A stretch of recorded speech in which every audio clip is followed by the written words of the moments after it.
And I'm going to be talking about habits and patterns and routines. And I suppose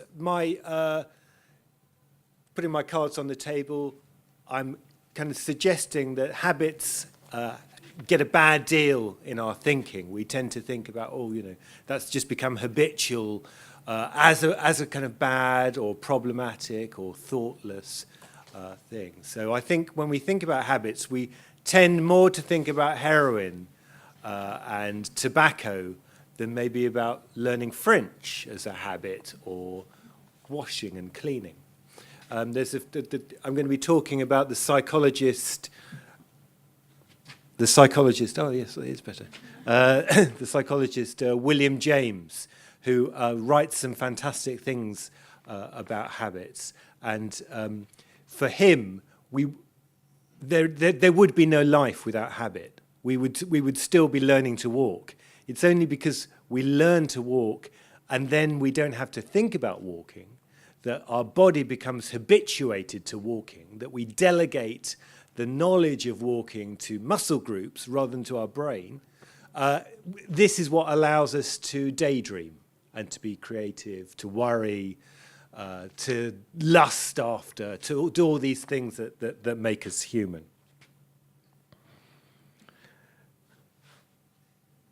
Okay, so I think these are slightly squashed, these slides, but it doesn't matter. So I'm starting with a question about what is the quality of the everyday? What is its moods? What are its aesthetics? What's its ethos? Oh, it's slipped down a bit.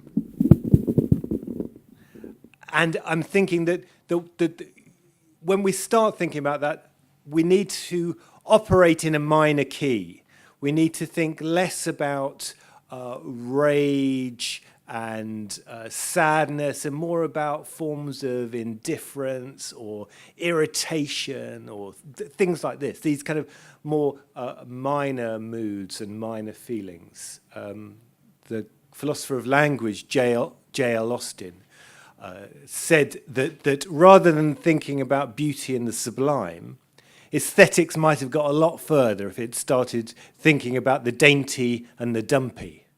And I think the dainty, the dumpy, the wonky, the lumpy, all these things are probably much more familiar to us in our everyday life than, notions of the sublime and things like this. And I think it's the raising of those minor affects, minor emotions, minor moods that is part of the job of thinking about the everyday and moving every day into the forefront of our thinking.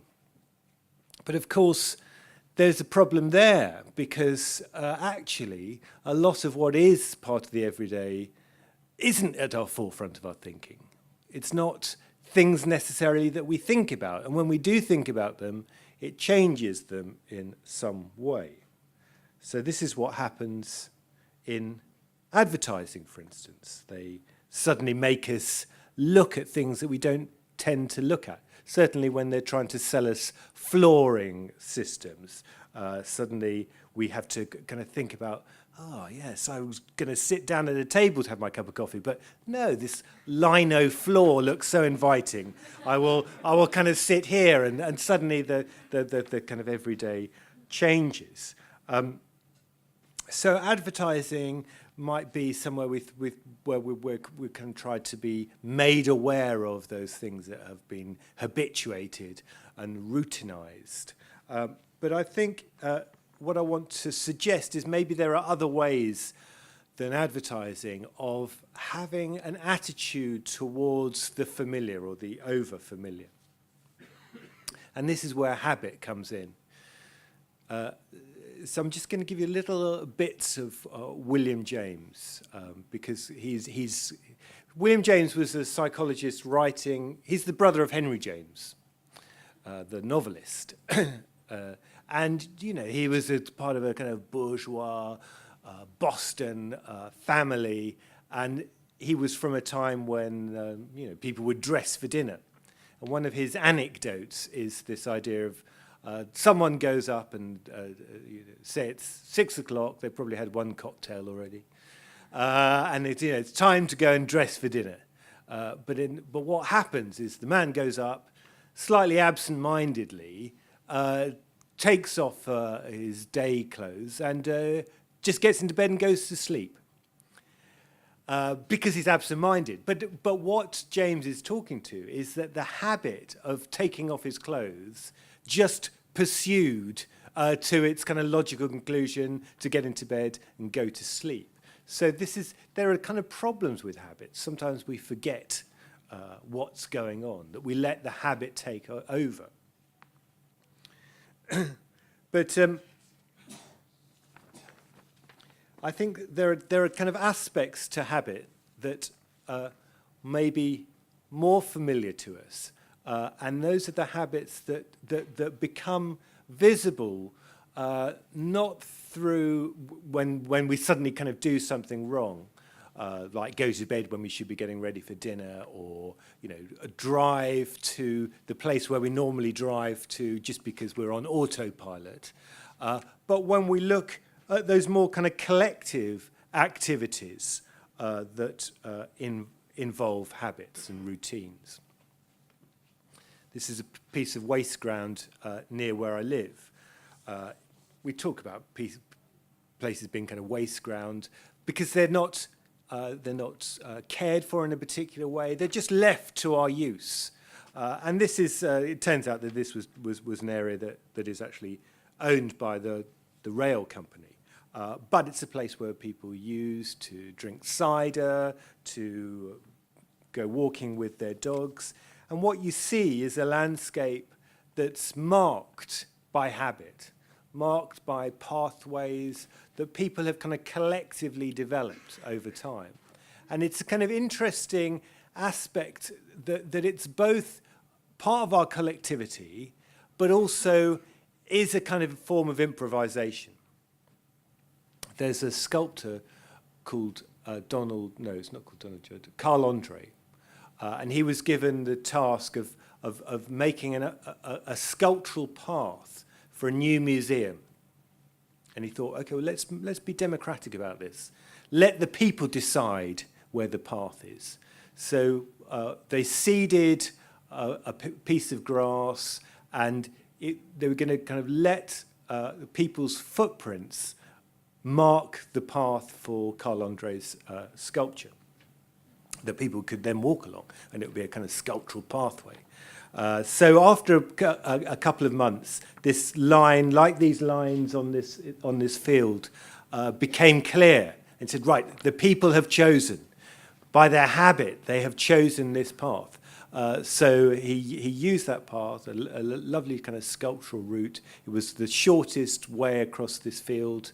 But then, after he'd made it, there became other routes because people wanted to go off the path to cut across, even though it might be slightly longer. To go off the path is part of a habit that we have of way of moving. So Carl Andre became something that people had to diverge from. I think when we think about habit, we probably need to also think about patterns. Habit is perhaps the way we make patterns in the world. Patterns through our use, through our daily routines, through the paths we take across fields, around the city, but also the patterns that we make in the way we collect, the way we arrange, and the way we display things. And I want to point you towards this photographer called Nigel Henderson, who in the late 1940s and early 1950s produced an archive, a kind of collection of photographs that show our pattern making in very kind of humdrum circumstances, patterns to do with the way people were selling things around. This is all around the East End of London, a very kind of bombed out area of the city at the time. And he shows those marks that we leave, the traces that we leave, both because we live in time and things are deteriorating, and they're deteriorating because we use them. So wear and tear is the pattern making of our pathways through the everyday, through the ordinary. So the doors or the whitewashed glass becomes places that leave kind of traces of our mark making and the patterns of our kind of daily lives. Graffiti was another place where he sees kind of patterns emerging over time. But also there were patterns of upkeep, patterns of keeping things going that he noticed in one of his most famous photographs called Stopping Out, the guy who's trying to stop this exterior wall being too leaky for the inhabitants inside. Again, forms of graffiti, forms of how we arrange and how we live with the world of things around us. Now, when we think about patterns, we probably, to go back to my very first slide, probably also think about wallpaper. We think about the patterns of materials, of our clothing, of the designs around us. And I think when we look at the kind of history of modern art, what we see is a kind of complex anxiety around this. So we see someone like Nigel Henderson looking at these patterns and taking note of patterns and seeing, almost with a kind of anthropological, photographic eye, the forms of kind of collective and individual kind of patterns being made around London in the early 50s. But we also have this kind of worry that patterns really are beneath the concerns of art, that there's a worry that fine art might tip into the decorative, the merely decorative, as it gets called. So we have someone like Mark Rothko talking in the 1940s, saying that our work must insult anyone who is spiritually attuned to interior decoration. Pictures for the home, pictures over the mantle, a kind of disgust and a kind of worry that these works could be part of a kind of a decorative world of the domestic. And I think we get this in all sorts of places, but especially at this time and around what was called abstract expressionism in America. So we have the American critic Clement Greenberg saying that the worry with certain kinds of painting, with certain art, is that they deteriorate into the decorative. They deteriorate into something pleasing and pleasurable. And he was, when he's writing about Matisse, he's saying, the trick for Matisse has got to be to use the decorative against itself, to stop it being part of the domestic humdrum every day. Don't know what that was. That wasn't me. At the same time, there's another art critic, a man called Harold Rosenberg, who has a very interesting take on this. His idea is that abstract expressionism is about a kind of moment of doing, a moment of making, and it's about that kind of existential doing that's important. But he worries that, a Jackson Pollock might well be this kind of moment where Pollock's having this kind of, incredibly intense experience in the studio. But then he worries that for us, it just becomes a Jackson Pollock. It just becomes a signature as a brand, as a logo. And he famously said that when we let the Almighty speak, when we let eternity speak, the danger is that we just simply produce apocalyptic wallpaper. Now, I think Nigel Henderson and the people that he was working with decided that's not a bad idea. Let's actually make wallpaper. we're fine artists. We want to think about how we live in the world, how we might change our environment. Let's make wallpaper that does that.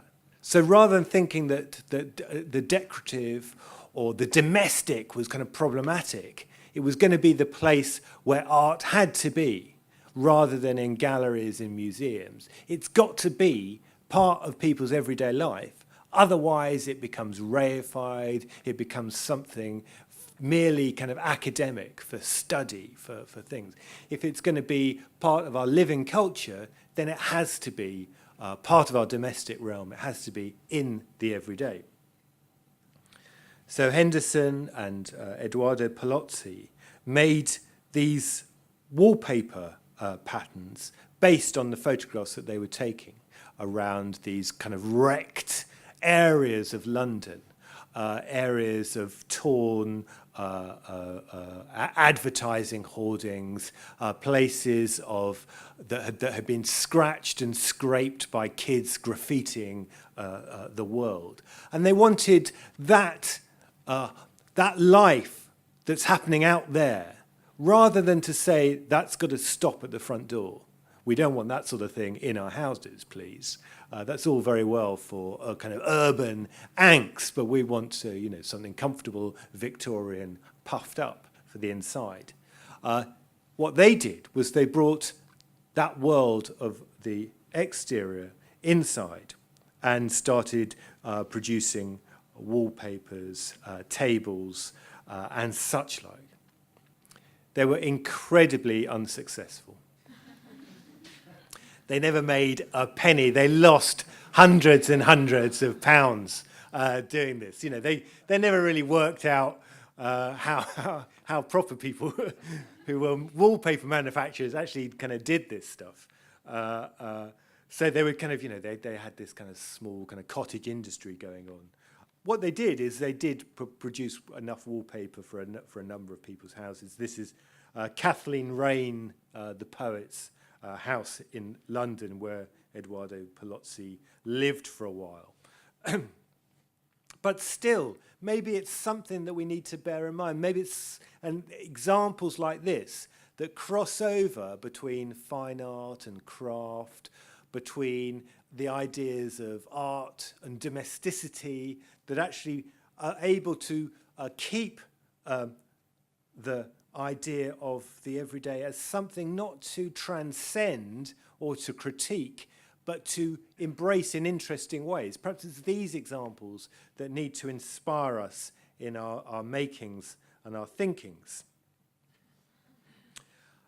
This is Nigel Henderson's photographs. He's a photographer who seems to have, when you look at his photographs, he just has this absolutely kind of crazily neat house, but it's obviously kind of deteriorating. I think he's got kind of some form of OCD, but hasn't got the money to live somewhere really great. So, this is an aspect that I think is kind of really interesting. I remember when we didn't used to recycle things, when waste just went in the bin.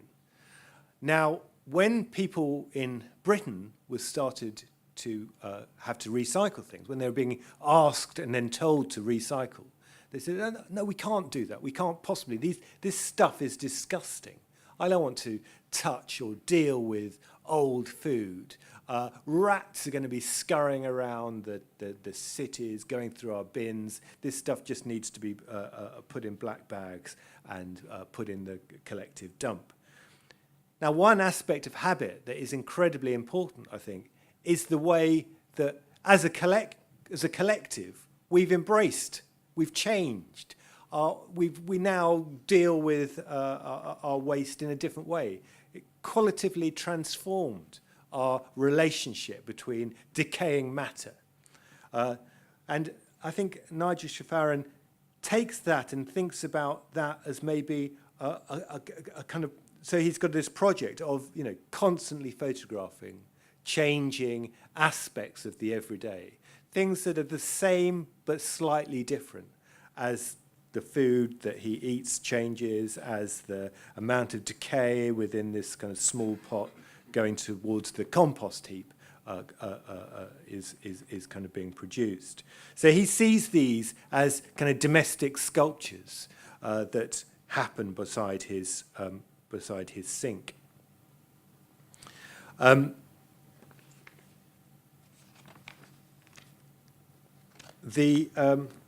on.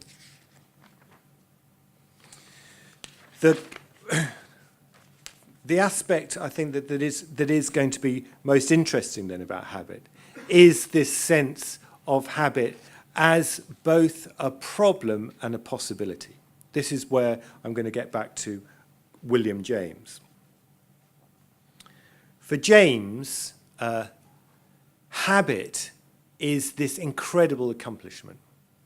And it's an accomplishment because we learn to do complex things. Now, if you've ever worked in a factory, in an engineering factory, or done things that seem kind of very kind of complicated, the first time you do it is a nightmare. You know, you're never going to get used to this. I used to be a projectionist, and I never did get used to doing that. I never really understood how the machine worked. That was my problem. But the first time you do something, it's incredibly difficult, incredibly complex.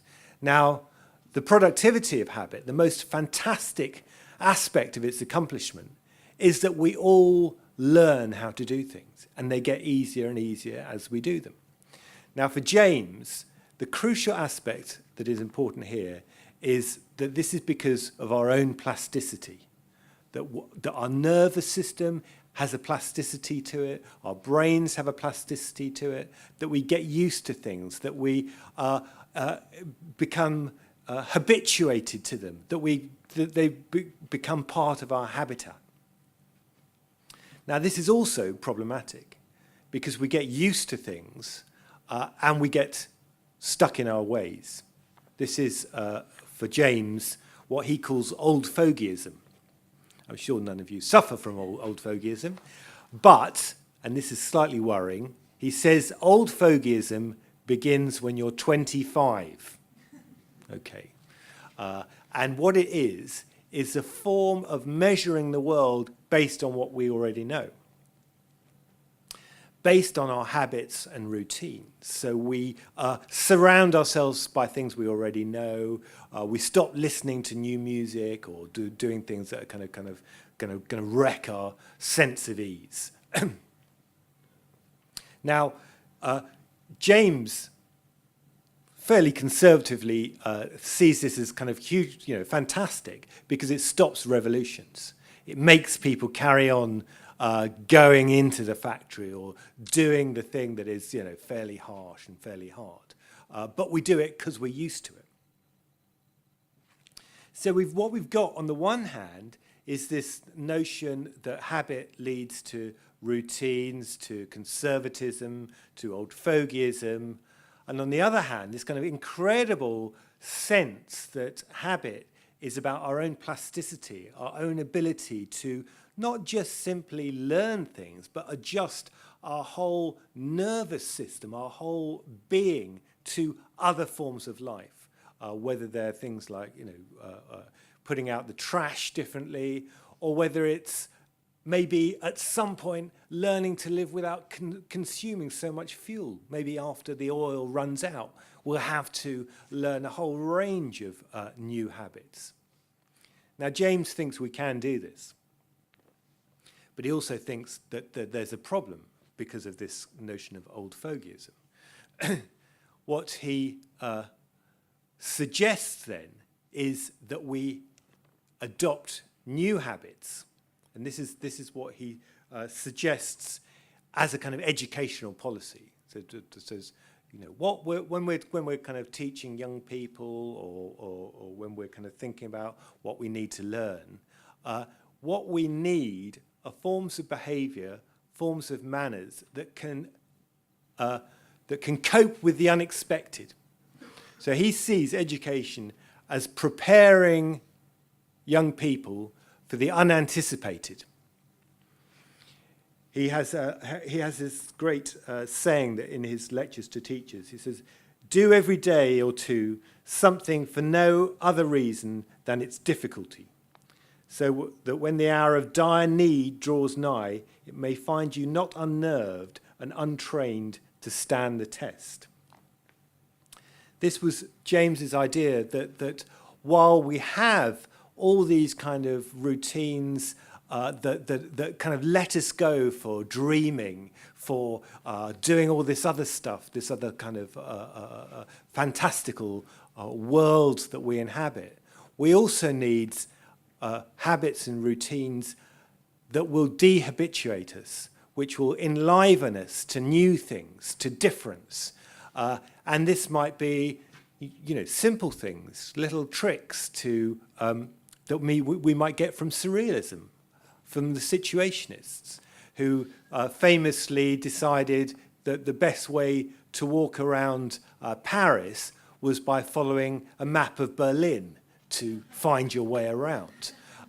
So that way of kind of estrangement, of taking different routes, of deciding to not use verbs for a whole day, or to say I'm going to learn the oboe tomorrow, and start doing things that actually take you out of your habitual realm by constantly throwing you into new habits. And in that way, we might not only see the accomplishment of the patterns that we have been making, but we might see new patterns emerging, new forms of collectivity coming about as we prepare for the hour of dire need, or simply for the unexpected. Okay. That's the end. I should have said that.